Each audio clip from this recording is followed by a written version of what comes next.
Hey everyone, I hope that your day is going well, and thank you again for tuning in to another Vintage Poke Openings video, a YouTube channel that centers around opening sealed, vintage Wizards of the Coast era Pokemon products. Today we have a very special video, as I will actually be revealing my first ever PSA returns. I submitted these cards to PSA on July 18th of 2020, and it took about 4.5 months for me to get them back. It was just a small 6-card submission that I sent in along with the $150 gold membership that I purchased with them, which gives you 6 free PSA submission vouchers and also access to some quarterly grading specials, as well as a few other bells and whistles. But ultimately, I purchased it mainly for the free vouchers and the quarterly grading specials. Now, as I mentioned, I submitted these cards on July 18th, and for about 5 or 6 weeks, they weren't even entered into the PSA system. Eventually, they got into step 4 of 8, which is the grading step, and they sat there for about another 1.5 months before they started to move along the line. So it took a really long time to get these cards back, so I'm really excited to share them with you folks. And most of them you're going to be familiar with from some of my previous videos if you have been watching those. So for those viewers who have been submitting to PSA in the past and you know, you're a seasoned veteran with the process, I'm sure the submission times were quicker then, but this last half year has been brutal. So I do have 2 other submissions at PSA that I'll be showing you folks at some point in the near future. So the first card that we have here is a base set 2 holographic Wigglytuff. So for those of you who are OG Vintage Poke Openings viewers, you may remember this was pulled from my very first opening. It was a base set 2 Psych Out theme deck, and this was the holographic card that was included.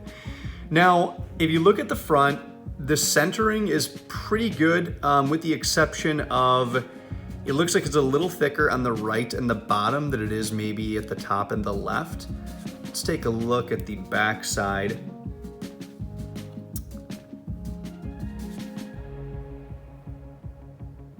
And forgive the glare, I don't really see much whitening. And the centering on the back is really nice. I'm gonna guess that this is a PSA 9. Let's see what it is. And yes, I am correct, it is a PSA 9. So my assumption is that the centering on the front is maybe what knocked it down. Oh, it's just got that awesome swirl there, I love that. If you really look closely at the holofoil, and it might be kind of hard to see with the glare, but well, I don't know. I thought I saw some print lines, but maybe not. I don't know. That's a really strong 9. Well, my ultimate goal with this is I'm trying to pull at least 1 PSA 10 out of these 6 cards that I submitted. I do just want to clarify, 2 of the cards that I submitted are vintage Yu-Gi-Oh cards from actually my childhood collection. I don't really plan on selling those. I just had them graded because I wanted them to be immortalized and in a safe, protected case. So one of them that I submitted is a first edition Blue Eyes White Dragon card. Don't get too excited. It's not one of the really OG Blue Eyes White Dragons. It's not from the Legend of Blue Eyes White Dragon booster pack, and it's not from the Kaiba starter deck. It is from the Kaiba Evolution starter deck, however, which I think, yeah, you can see there, came out in 2004. Now, considering this was a card that my brother and I played with back in the day, the centering on the front looks really nice. And the holofoil, I'd say I really don't see anything wrong. I don't see any nicks or anything like that. Let's look at the back. Just a little bit of whitening up the top right-hand corner there, you can see. And maybe a little bit of whitening there too. I'm gonna guess this is a 9. And it is a 9. Which, you know what, I'm okay with. Like I said, for a card that my brother and I actually physically played with in the Yu-Gi-Oh! TCG, consider the fact that it's a 9 is really impressive. So I'm more than okay with that. Once again, not really looking to sell this one, just want to keep it as a little memento. To be honest, my brother and I probably played the Yu-Gi-Oh! TCG more than the Pokemon TCG, as by the time Yu-Gi-Oh! Got popular, we had kind of our own spending money to buy the packs with, whereas when we were younger, we were really reliant upon family and birthdays and Christmases to get Pokemon cards. So we actually have a bigger Yu-Gi-Oh! Collection than Pokemon. So the other Yu-Gi-Oh card that I submitted is one that is actually very near and dear to me, and it is the Levia Dragon Daedalus First Edition. So for those of you that are familiar with Yu-Gi-Oh, this was included in the Invasion of Chaos set, which is a classic Yu-Gi-Oh set. One of my favorite cards, and the reason why this one is so special to me is because when I did play the Yu-Gi-Oh TCG competitively, I had an Aqua deck. Yeah, the holofoil's a little worn on the front. Once again, this is a card that I actually played with, so centering is a little off, maybe a little whitening up at the top left-hand corner there. And forgive the constant refocusing of the lens. Yeah, got some whitening up at the top right-hand corner here. Other than that, though, the centering is pretty good. I'm gonna hope for a 9. Let's see what it is. Oh, and it's an 8. Okay. Well, you know what? I'm okay with that. Like I said, I really don't plan on selling this card, and just another example, like I said, of considering the fact that my brother and I used this in my deck raw. I did not have it in a sleeve when I was younger. You know, we were not that smart, unfortunately. So the fact that it got an 8 is really impressive to me, so I'm more than okay with that. But I do want to pull a 10 on one of these Pokemon cards. All right, the next one is a first edition Machamp, which this is one I did open on the channel. If you folks watched my starter gift box opening that I did this past summer, I pulled this Machamp actually along with a duplicate Machamp. You're only supposed to get one holographic Machamp in that box, and somehow I pulled 2. Unfortunately, the second one it has some really bad silvering up at the top right-hand corner, and it looks like it was cut wrong almost. Like there's like a jagged cut up at the top right. It looks really bad, so I'll probably never have that one graded. But this one honestly is in really good shape. If you look at the front, the centering is really nice.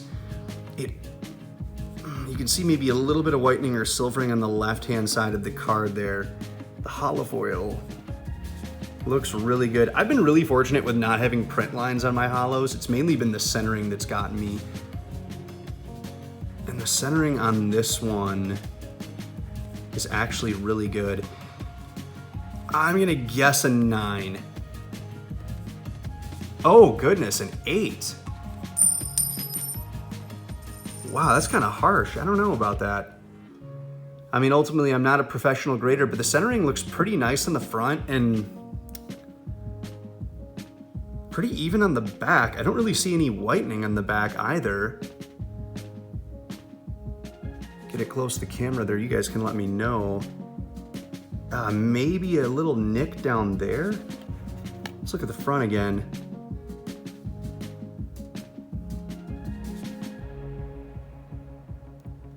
Boy, I'm not sure on that one. Yeah, I guess it's a PSA 8. I would have guessed maybe a 9 on that, but they must have found something on it that I wasn't able to see. Like I said, I mean, they have some really advanced tools at their disposal for grading these cards, so there must have been something wrong with the holofoil that I was not able to find. Now, if I had to guess any of the 6 cards in this submission to be a PSA 10, this is going to be my guess. And funny enough, you folks were supposed to see me open this card. I had a Lieutenant Surge's Gym Heroes theme deck that I opened, and the video footage was actually corrupted and I lost it and I was unable to post it on my channel. It was supposed to go along with the Brock's theme deck opening. So if you folks watched the Brock theme deck opening, you probably heard me allude to opening the Lieutenant Surge theme deck, but I was never able to show it to you folks. And my puppy Luna has joined us here, so if you hear any howls or any barks or any moaning, she's a Siberian Husky, so she does like to talk. But looking at the centering on the front, it's pretty good. It's a little thick up on the top, as you can see, but the holofoil is really, really nice. Let's look at the centering on the back. The centering on the back is really good, no whitening whatsoever. I'm gonna cross my fingers and hope for a 10. Oh, and it's not. Unfortunately, it is a 9, so Probably makes sense considering the centering on the front. It was just wishful thinking for a 10. I read online, I can't remember if it was on Reddit or where I read it, but supposedly if you buy either the gold or the platinum membership through PSA, some people thought that they were a little bit more lenient on grading your first submissions, probably because they want you to submit more cards if you see you're getting a bunch of PSA 10s and whatnot. But so far, I can't say I agree with that. Obviously, the Yu-Gi-Oh cards I didn't expect to get a 10, but some of the Pokemon ones I was hoping for a 10. So we are down to our last shot here, and this is a big one. So this is the holographic Misty Golduck that I pulled in my first ever booster pack opening on this channel. In fact, this was the first booster pack I opened in about 20 years, and I pulled one of the best holos in the Gym Challenge set. So this was a really awesome pull for me, maybe the best pull of the year, to be honest. And I will be doing a top pulls of 2020 video here in a little bit. Let me get this back into focus. The centering on the front is really nice. That little thing there looked like it was on the plastic. It's not part of the card. The holofoil doesn't really look to have any print lines that I can see. Let's check the back. Little white nick there, it looks like. They might overlook that though. Looks pretty good otherwise. If this is in a 10, it sells for easily over $1,000. The last 10 that sold was before the big boom, the big Pokemon card boom. It was sold back in May and it sold for $1,128. So if this is a PSA 10 and you sold it right now, I've got to imagine you could get close to $1,500 for it. Oh, and unfortunately it is a 9. I was really hoping for a 10 on this one. This would probably be my prized card in my collection in terms of graded cards if it would have came back a 10, but unfortunately it didn't, so that's the way it goes. Well, like I said, I do have a 13 card and a 20 card submission currently at PSA. This was my first experience with grading the cards, and with the exception of the fact that I didn't get any 10s, I thought it was really fun. It took a long time, but I've never had any graded cards before, so I'm really happy to have these in my collection. When I do get those 13 and 20 card submissions back, I'll do another returns video where I show them. I've got a lot more valuable cards in those sets. I've got a lot of first edition cards in those sets, so we will definitely be looking at that in the near future, and hopefully I can pull some 10s when I open those. So awesome. Well, thanks again for tuning in to this video, and hope you folks have an awesome day. Please do subscribe, like, comment, do whatever you can to support the channel if you enjoy my content, and look forward to a new video in the near future.